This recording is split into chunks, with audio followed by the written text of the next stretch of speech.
right, through the left breast, and downwards, right? Yes. That means if the person was in this position, okay, if the person was in this position, it would be left to right and downwards, correct? Yes. So that would mean the bullet would have to come from this angle. Yes, more her left, yes. Yes, okay. Now, if the person was, but you can't tell, your path isn't based on if the person's bent over, if the person's like this. So in facing you, I'm sorry, I'll slow down. Facing you, the trajectory would have to be from here, left to right down, correct? Correct. But if I'm turned this way, then in theory, a little bit this way, then it could come from where you are. Correct. If I'm turned this way, then it could come from that angle. Correct. The, Oh.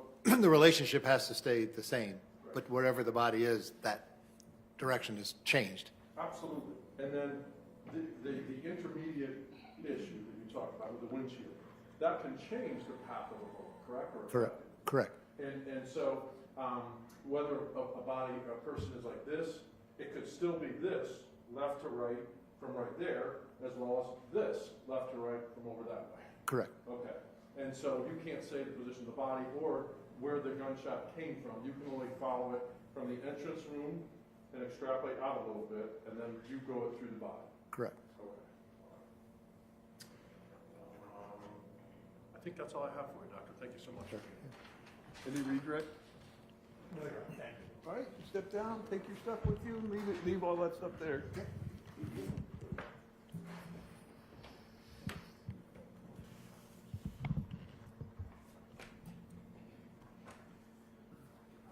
Any further witnesses on behalf of the state? Yes, Your Honor.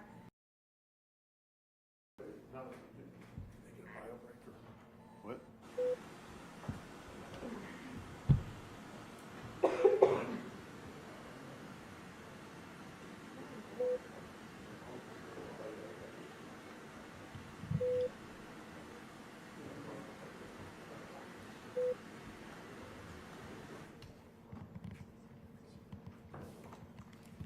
The next witness would be Matthew Austin. Matthew Austin? Yeah, Matthew Austin.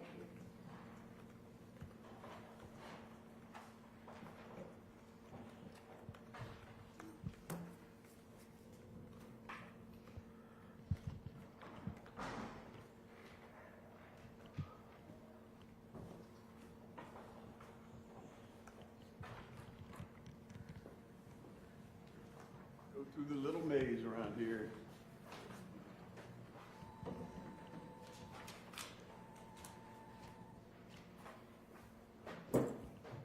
Raise your right hand. You solemnly swear or affirm under penalty of perjury your testimony in this case will be the truth, the whole truth, nothing but the truth? I swear. Have a seat. Pull yourself up close to the microphone. You may inquire. Thank you, Your Honor. In a loud, clear voice, please tell us your first and last name, spelling both of them. Matthew Austin, Mathewaustin. Ms. Claypool, you may want to remove the evidence.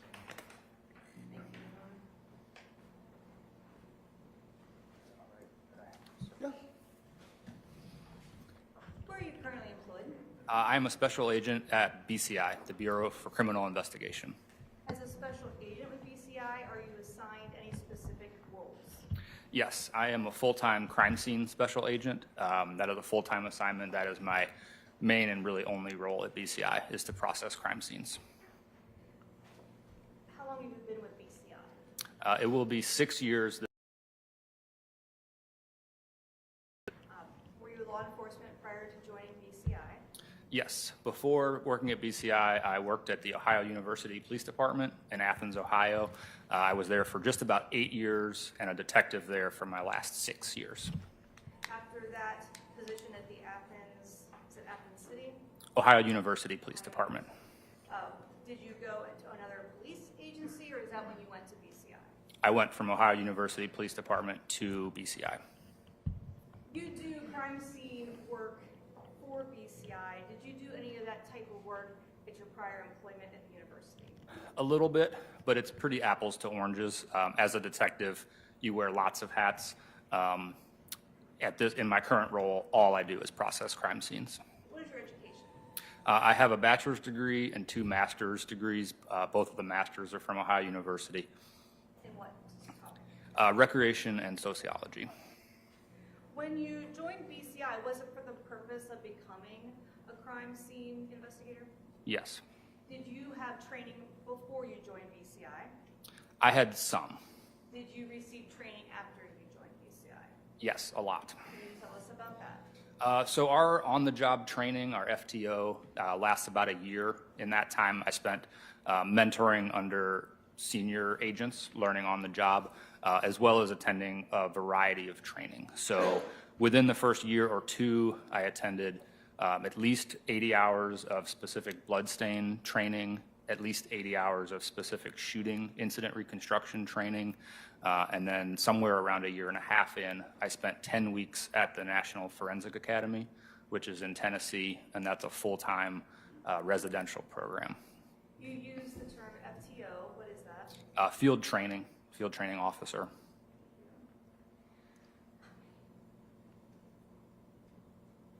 If I could direct your attention to August 24th of 2023, were you employed by BCI at that time? I was. And were you called out to the scene at the Kroger located at 4991 South Sunbury Road?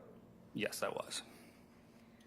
For what reason were you sent there? The preliminary information was pretty brief, but I remember being told that there was an officer involved, critical incident or shooting that happened in the Kroger parking lot. And do you then respond to that Kroger? I did, yes. Do you recall approximately what time you would have arrived at the Kroger? It was a little bit after or before 9 o'clock in the evening, 9 p.m. Tell us when you get there, what is the state of the scene as you see it? So there was a lot of first responders, a lot of police cars, a lot of people in uniform. There were multiple portions of the parking lot, which was a large business district, but included mainly the Kroger and some smaller shops as well, along with a gas station. And there were multiple rings of crime scene tape preventing access to the scene. What do you do when you first arrive? Every case is a little bit different. I probably talked with somebody, whether it was a Blendon Township officer or someone else from BCI, just to get a little lay of the land. But really my job is to document and collect, not talk to people. So pretty quickly, I started documenting the scene through photography. Were there any other BCI crime scene investigators working with you at the Kroger location? No. Were there other crime scene investigators assigned to the case? Yes, we typically do a form of divide and conquer. And in this case, who was dividing and conquering with you? Special Agent Cassandra Tackett. And were you keeping in contact with her whereabouts as you were doing your job at the Kroger? I don't recall specifics. Usually no. Usually we're both very busy, or sometimes there's 3 or 4 of us. We've got gloves on, we've got equipment. We're usually not pulling gloves on and off just to talk to each other. We'll brief each other when the time is right. With respect to the scene, I think you mentioned that you document by photography, so that did happen in this case? Yes.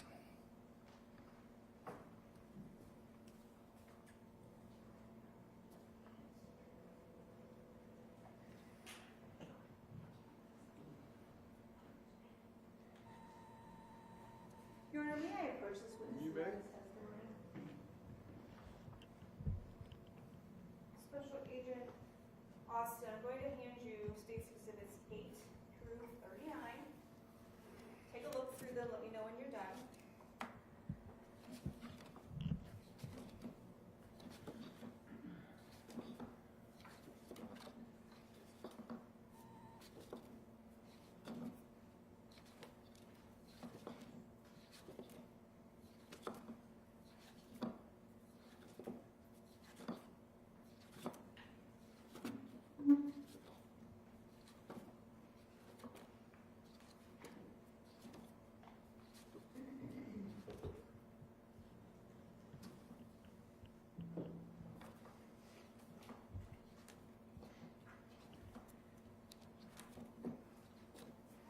Familiar with the contents contained within 8 through 39?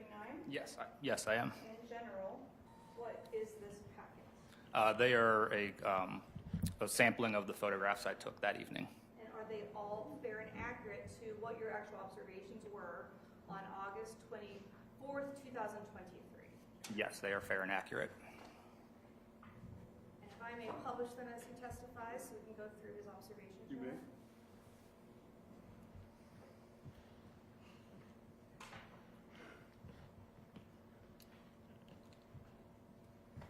Starting with State's Exhibit 8. What are we seeing here? We are seeing a black four-door Lexus that is underneath a pedestrian walkway.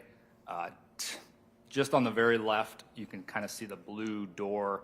That was where the Kroger employees would come in and out of for the click list pickup.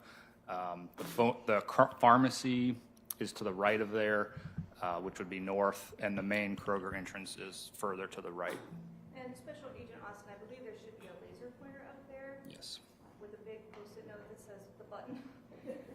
It might help to direct our attention to some of the things you're talking about. So the click list, can you tell us again where that entrance is in State's Exhibit 8? Here on the left, And then when you say the RX, is that walk-up RX window? yes, it's not in this photograph, but it was over to the right. There are some yellow, I call them placards with numbers on them. What's the purpose of those? So when when I've made the decision to collect evidence, they get numbered with a tent or a placard to make shorthand. We also make paper inventories, and so item 2 is shorthand for what item 2 is. This would not be the first photograph taken in the sequence. All the initial photos are before anything gets touched, labeled, or moved. This photograph would be partway through processing. I've identified item 2, which is here, and then item 3, which is over here. 2 being what? From this picture, you wouldn't know, but item 2 is a collection of first aid supplies, a white sheet, lots of packaging, various medical intervention tools. And then item 3 is a floral, like peach-colored, pink-colored bag with suspected bullet holes, suspected blood stains, and bottles of tequila. State's Exhibit 9. It is. And what is it that you're documenting through this photograph? Again, just telling the story of what the condition of the scene was. This is, again, before I've touched or manipulated the car at all. This is just the angle from the front of the vehicle. With respect to the vehicle itself, did you note any damage to it? Yes, I did. And were there different types of damage to the vehicle? Yes. Can you show us in State's Exhibit 9 what damage to this vehicle you observed? First and foremost, there's a suspected bullet hole on the front driver portion of the windshield. And then it's really obscured by the wall that the car appeared to crash into, but there would be damage to the front and passenger side of the vehicle. Later, the car was moved to examine that side of the car.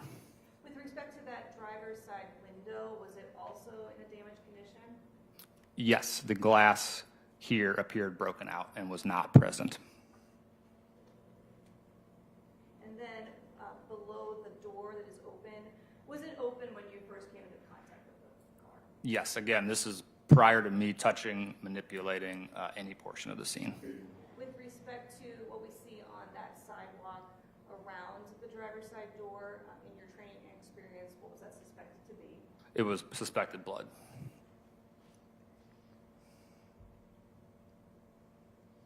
State's Exhibit 10, is this placard to a close-up of what you had described? Yes, it is. And And can we see now what you're describing earlier, yes, the medical debris? yes, a lot of different used gloves, different packaging. I am not a medical expert, so I don't know what that stuff is, but it looks like first aid supplies. How many crime scenes have you responded to? Close to 180 or so. And so in your experience, if paramedics are called out to a scene, is it typical that you're going to find left behind medical debris? I think it depends. Sometimes folks have been deceased for quite a while, and there's not as much. This is indicative of life-saving efforts being provided.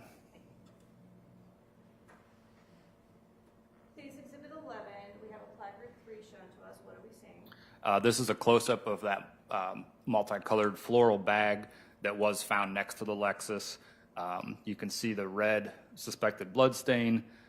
You can kind of see some amber-colored glass bottle in there, and then there's suspected bullet holes here and here in the bag as well. Did you document that closer so that we can get a better look at those defects? Yes, almost as a rule, our photographs consist of overalls, which are taken from far away to introduce you, a mid-range, and then a close-up. These jump around a little bit, but yes, that is the workflow. State's Exhibit 12, is this the same bag? It is the same bag, and that is a close-up of the suspected bullet hole that we were seeing in the previous photograph. So if I go back to 11, direct us to that hole.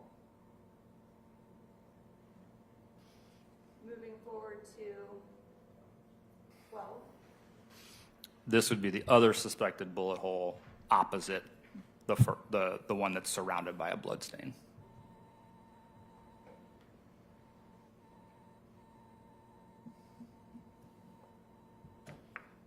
And so is this going to be where on the bag? The State's Exhibit. The top portion, right on the top edge of the bag. I think for the record, I might have misnumbered this. It says 12, I believe that's going to be State's Exhibit 13. Here, let me show you so we can keep track.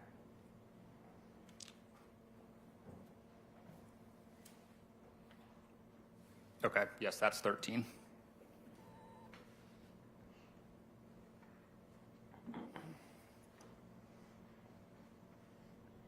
State's Exhibit 14, we again have the placard 3 in a bag. What have you done? So this is emptying the bag, kind of doing an inventory photograph.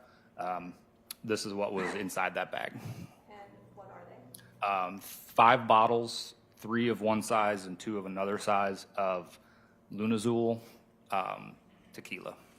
And are those caps, were they on the bottles when you removed them from the bag? Yes, this is exactly how I found it.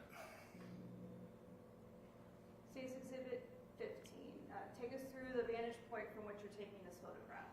So in this photograph, I would be standing next to the driver's side rear door, photographing the ground and inside of the front driver door. You can just make out the brown steering wheel here. So the driver, Miss Young, would have been seated in this area. And inside that floorboard or the driver's seat area, what did you see? Like a blue-green broken glass. And then I think you've already described the sidewalk. What's on the sidewalk? Is that your experience suspected blood? Yes, there are suspected blood stains on the pavement underneath this area. State's Exhibit 16, a placard to the photograph.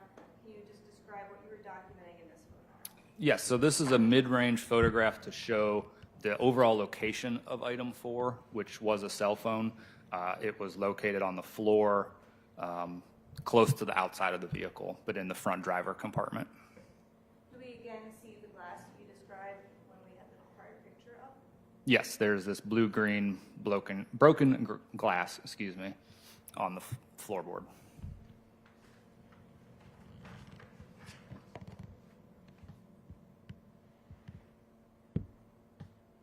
State's Exhibit 17, you've placarded a 5 now. Is this still the same driver's seat area? Yes, it is. And what were you documenting with 5? So item 5 was a pink wallet.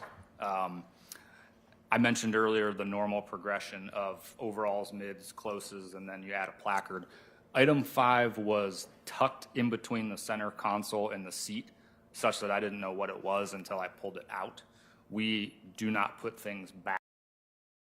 That's like staging. We don't do that. So this is a placard. The evidence has already been removed and collected, but it's to show its overall location.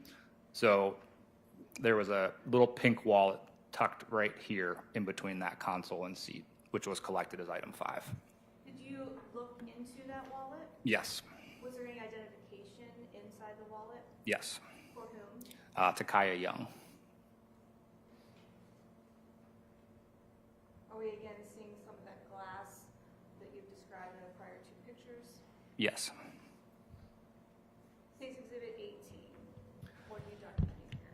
So at this part of the scene, I am focusing efforts on that suspected bullet hole in the windshield.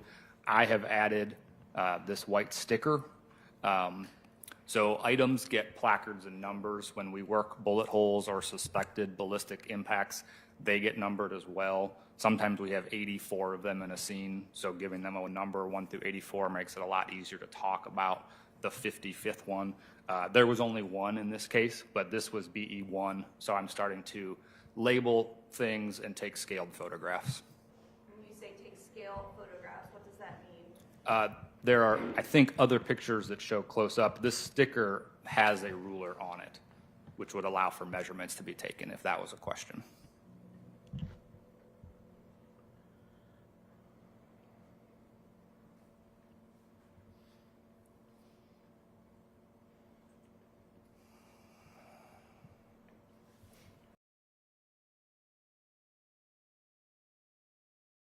Would have happened in time before the previous photograph. This is a mid-range showing that suspected bullet hole before I put the sticker on it.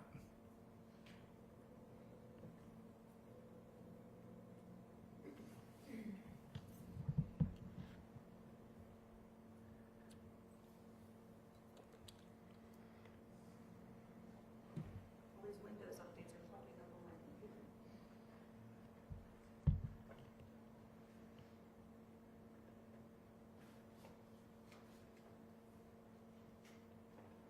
Okay, there we go. Case Exhibit 20.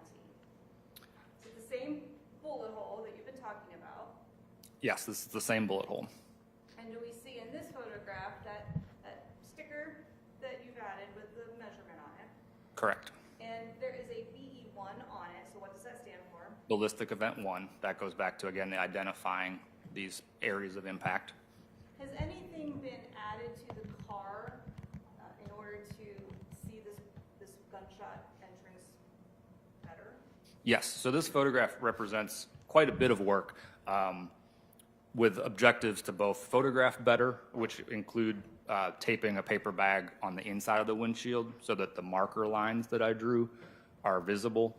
And what I'm doing here, or what I did here, was work to obtain angular measurements. So working backwards to try to put a muzzle in line with the suspected bullet hole. When you say muzzle, what does that mean? The part of the gun where a bullet comes out of. And you said put a line there. How do you go through this process if this line gets added? So this picture may not be the best illustrative of it, but that hole is oval shaped. And with oval shapes, whether it be blood or a bullet hole, you can get a direction from that oval. The best way to explain it is if I were to bring a water balloon over here, be a generally circular puddle once that balloon pops from a straight down position, if you can picture that.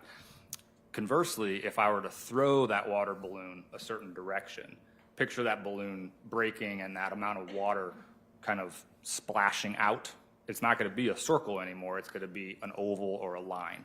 So anytime we see an oval, you can cut a line through the long portion of that oval, and that tells you the direction that something was either going or coming from.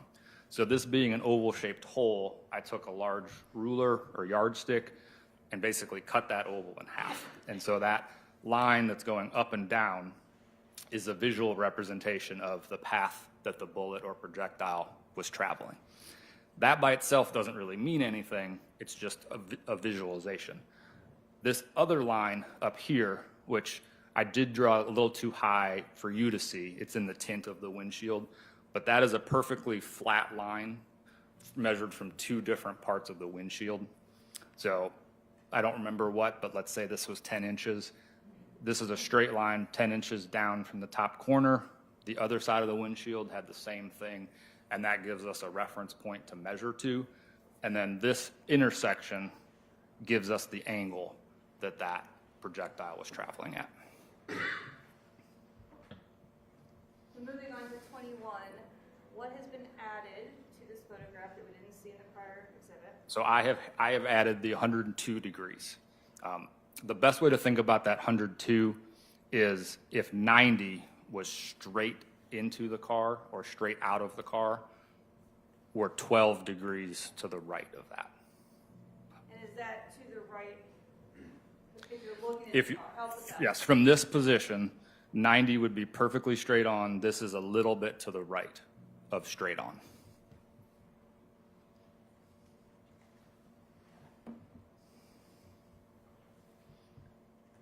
Case Exhibit 22, are we still talking about the same work that you were doing with that bullet hole? Yes, so the 78 and the 102, this gets back to high school geometry. They are supplementary angles, which mean the same thing. Those two add up to 180. So if this is flat, anywhere, whenever you tell me to stop, these two are going to add up to 180. So the 78 didn't photograph well because it was in the tint. To call it 102 is the same thing. They're both 12 degrees off of straight on. If I go back to 21, can we see where the 78 would be? No, and that's why I wrote the 102, but it would be right up here.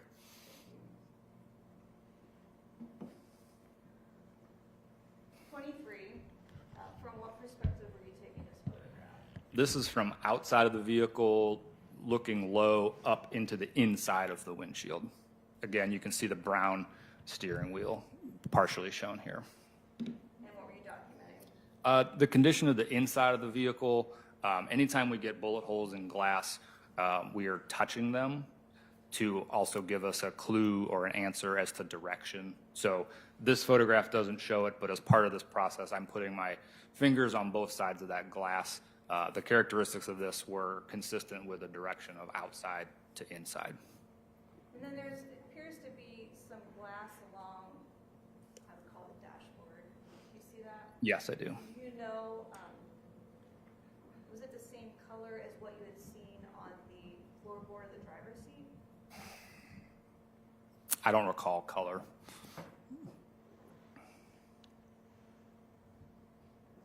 Case Exhibit 24.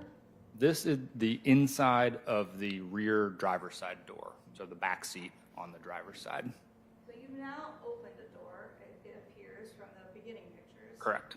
So tell us, when you first saw this Lexus, did you document the outside of it? Correct. Did you wait to document the inside?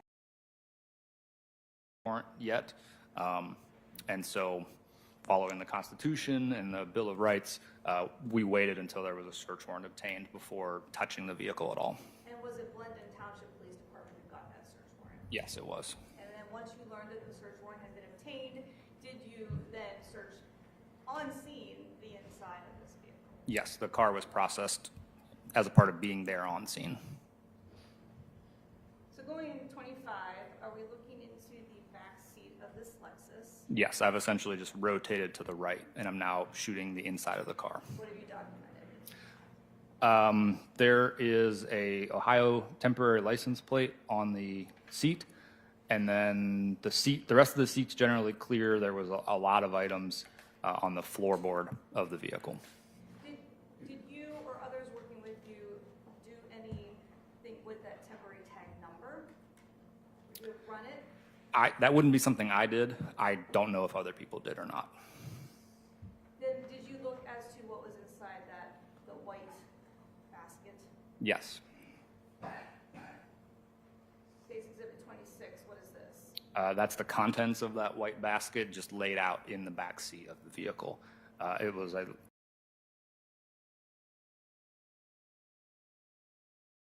containers of laundry detergent. Now I want to be clear because you didn't see all these detergent containers on the back seat when you first looked in the car. Correct. And so is this after you removed them from that white tote we saw in a prior picture? Yes. And then do you also see that temporary tag as well? Yes.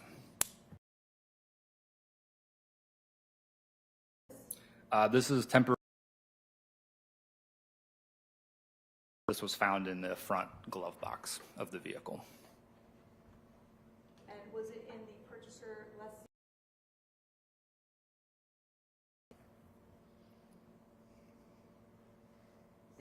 28, was this item found within the car? Yes, these are sonogram pictures that were found somewhere in the front passenger compartment area. And did those have any dates or information on them? Yes, but I can't see from this photograph. So we'll go to 29 then. Was there any kind of a date that you see on this particular diagram? Yes, maybe a couple, but in the top right corner is 08, 23, 2023. And then beneath that, 09, 09. And then this also might be some date code. I'm not real familiar with sonograms. It's been a long time since I've seen one too. But you were documenting, that was found in the car. That was found inside the car. Okay, and then there were 2 pictures, I think, in the sonogram. Let's go back to the short, or three actually. On State's Exhibit 29, the picture that's cut off is at the top. Does it have something listed? It says GA 26W to the 11/27/23. Correct. State's Exhibit 30. Now, what has happened for you to be able to take this photograph of the front of the Lexus? A tow truck pulled the car perfectly sideways away from that wall. Once that was done by the tow truck, what did it allow you to do? It allowed me to finish basically the same process, starting out working in. I was able to finish my 360 photographs of the exterior of the car, and then process and photograph and search the passenger side of the vehicle. Did you observe any damage to this Lexus that you had not been able to see before it was pulled away from the wall? Yes, I could not see this corner, which is the front passenger corner, and pretty much all of the passenger side prior to it being moved. Were there any markings on the Kroger wall near this Lexus? There was black paint that I would suspect came from this vehicle. State's Exhibit 31, again, is this after the tow truck has pulled this Lexus away from the wall? Yes, and this What are we looking at? this is the door side of the front passenger door. State's Exhibit 32, still the front passenger compartment? Yes, this is almost immediately following the door picture. Rotate to the left. This is the front passenger seat before I've moved or touched anything. And what did you observe? There were 2 bottles of tequila on the passenger seat. There was broken glass on the passenger seat, and then the footwell area was pretty much even with the seat with various items. Footwell area, so I know what you're talking about. What is that? Where your feet go, floorboard area, like the floorboard area is full to the same height as the seat. So I had to do some unloading to figure out what all that stuff was. And there's also a white bag shown here, is that correct? That is correct. State's Exhibit 33. Okay, we kind of moved to something a little different. Can you explain to us what is State's Exhibit 33? First of all, did you create this? I did create this, yes. For what reason? Really a checks and balances. If you think back to the 102 angle, when I talked about transecting the oval to give us a direction, we have pretty expensive, fancy technology called a laser scanner. And if you've ever played golf or bow hunted or used a Hilti tape measure to shoot a measurement, it's a high-speed laser that zing zing and it tells you that was 12 feet away. We have something that rotates in a 360 and shoots millions of those lasers in a 2-minute period to give us kind of it's called a point cloud, but it's a pixelated series of measurements. I used that on scene to document the scene in case there were any questions about measurements as the investigation moved forward. I also used it to document a rod that I placed over that marker line. So using the software to kind of double check my work, the software came up with a 103 where I got a 102 by hand. So within the tolerable margin of error for shooting work, which is 5 degrees. And when you say 103, you're talking about 103 degrees. Yes, 103 degrees, which is shown in the diagram here. And so what this is a top-down bird's eye view of the vehicle. You can see the open door here. This is the windshield. And this cone is a visual representation of that air. So in any shooting reconstruction work, we might have little variances. You might measure something as 2.2 and I might measure it at 2.1. That adds up to a plus or minus 5 degrees, which is a tolerable air rate. And so this cone is plus or minus 5 either direction to account for that variability. The little pink line in the middle is the true measurement of that rod. So this is a visual representation. It's just a different way. The marker line on the windshield is helpful. This is more helpful for showing where the muzzle was likely at the time that the bullet went through the glass. And using State's Exhibit 33, where would the muzzle have been? The muzzle would have been somewhere in this purple cone. There's another, I just want to make sure we all understand the purple. We see a 103, is that a 103? That's a 103. And then this purple here, That's this is the arc to get us to the 103. correct. That's the measurement arc.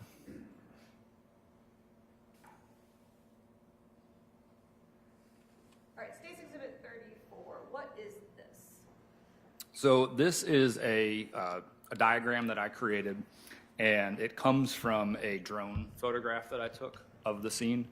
I have added some kind of cartoon-esque things to help tell the story. So this is the Kroger. The photograph is real.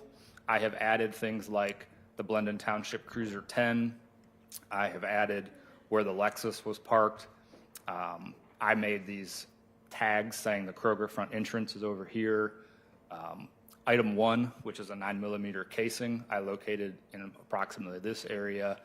And then the Lexus final position is text that I added, and this is where the vehicle was found near the pharmacy walk-up. So you mentioned the drone. When did you use the drone in the timeline of your work? I think in the middle. So cars were here. There were a number of cruisers here. Those have already been measured and photographed and released, but the Lexus is still here and not moved. I think we were waiting for the search warrant when I decided to fly and get some additional photographs. I do want to ask you, originally, had you noted a different spot for the Lexus to have been parked in? Yes, so that evening, I was informed by probably a fellow agent or a witness that the black Lexus was parked in the second spot away. So I put these cones here, and they show up in a number of my pictures. It was days later, as the investigation unfolded, that we learned that the Lexus was actually backed in to the handicap spot. And in the spot, you have a car in it. But when you were there on August 24, 2023, did you see any tire marks or skid marks in that first handicap spot? I did not know.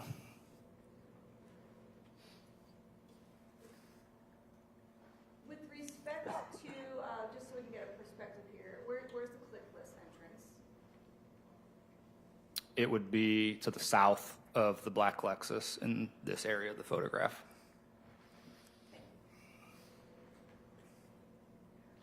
On State's Exhibit 34, you have a 1 marked. So was there a cone marking a piece of evidence when you would have arrived to process this scene?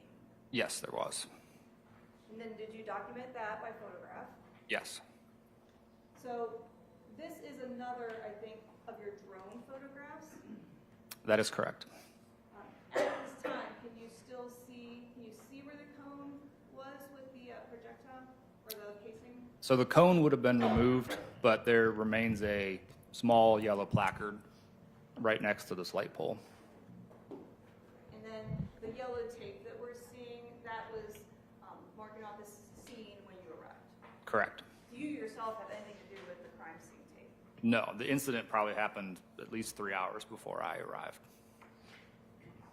So moving on then to 36, another drone photo to give us a perspective. What are you documenting here? Just the condition of the scene. This would have been, I think this is the same one that the diagram is based off of. So this was without the text and the vehicles that I added. So we needed that both. So we had the original one. So that's going to be State's Exhibit 36. Yes, I believe so.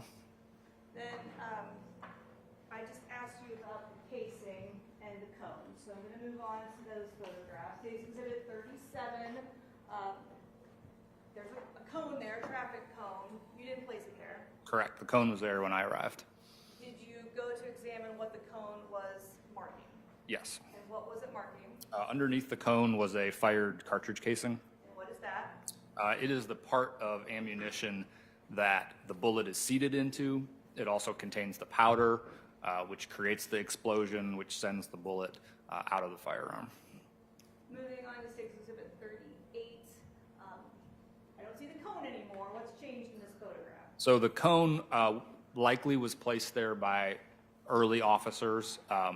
They saw something of interest, they marked it. We don't work with cones, we work with the numbered placards. So the cone is gone, and I made that item 1, shown with a placard number 1. Is this a close-up in State's Exhibit 39 of that same placard 1? Yes, it is. And what is to the right of placard 1? A silver-colored 9mm casing. And in this is the same photo. Have I accurately put a red circle around that casing so it can be seen? Yes. State's Exhibits 40 on the top left, 41 to the bottom right. What were you documenting here? Close-ups of that casing. Okay, so is this the same casing? It is. Looking at State's Exhibit 41, when you see the part of the casing that you're photographing, what kind of information is provided visibly?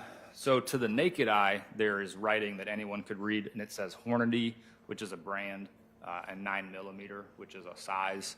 There's also microscopic markings. That's not my area of expertise, but there is a lot of evidentiary value that is invisible to the naked eye. But visibly, Yes, Hornady, and then the caliber. 9mm.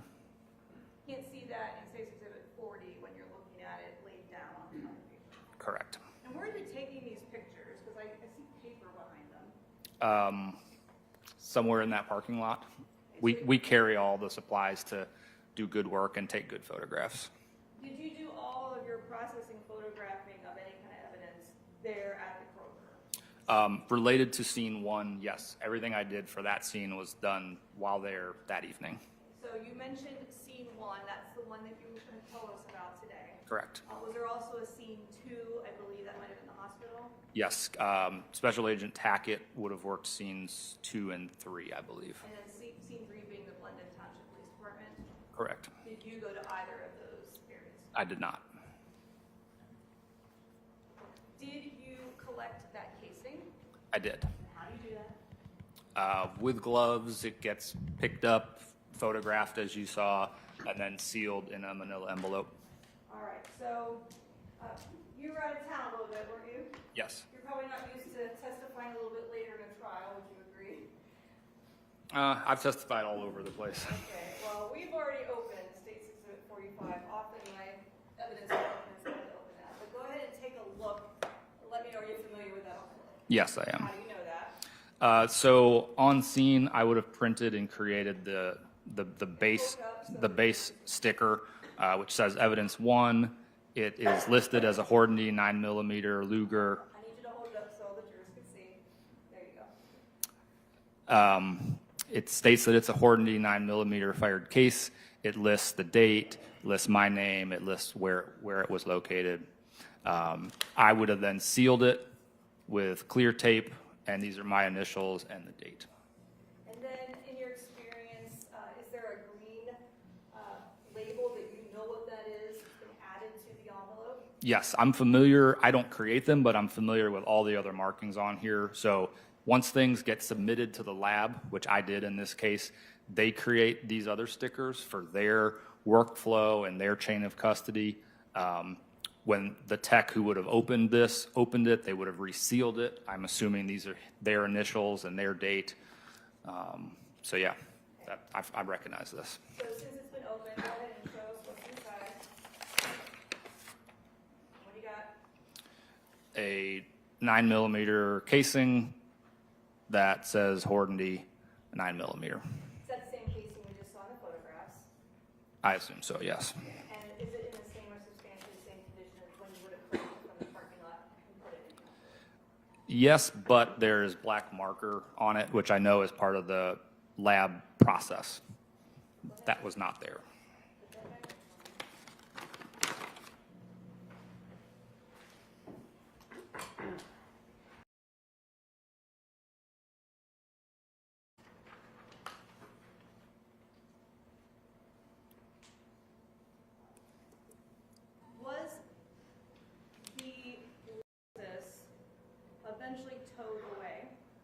Yes, it was. What had happened prior to that?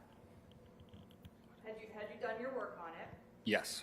Had you done anything with the paperwork that comes with a search warrant? So as a part of finishing my administrative duties, I placed an inventory and a copy of the search warrant in the vehicle, which is standard practice anytime I'm leaving a scene, whether the scene is a vehicle or a residence.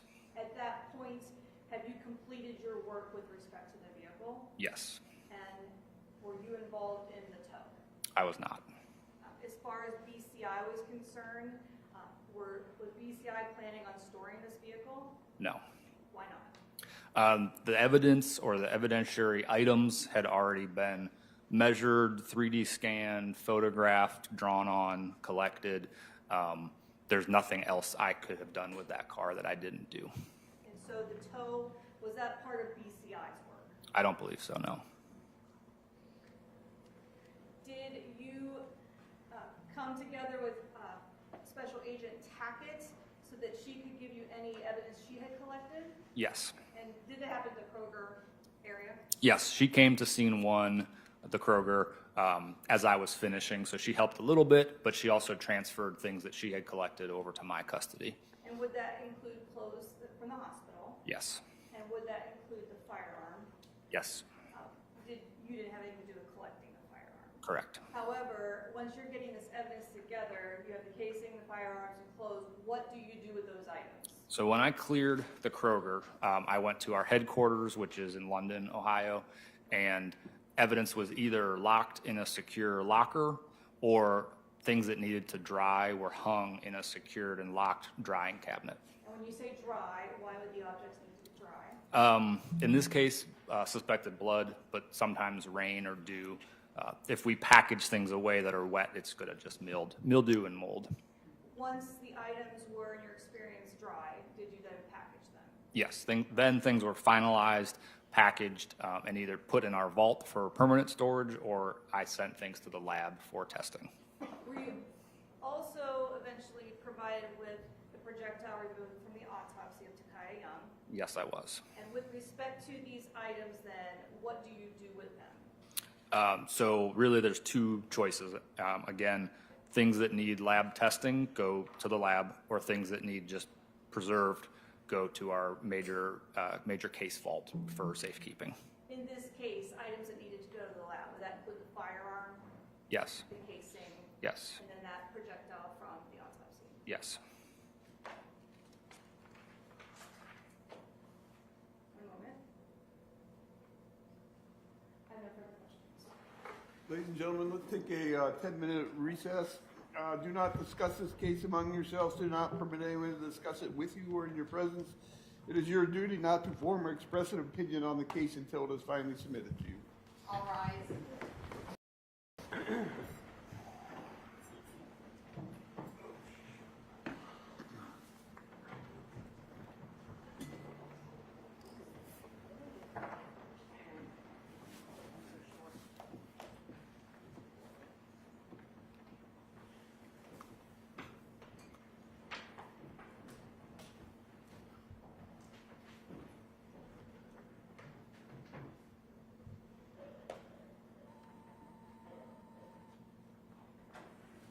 You can step down if you want.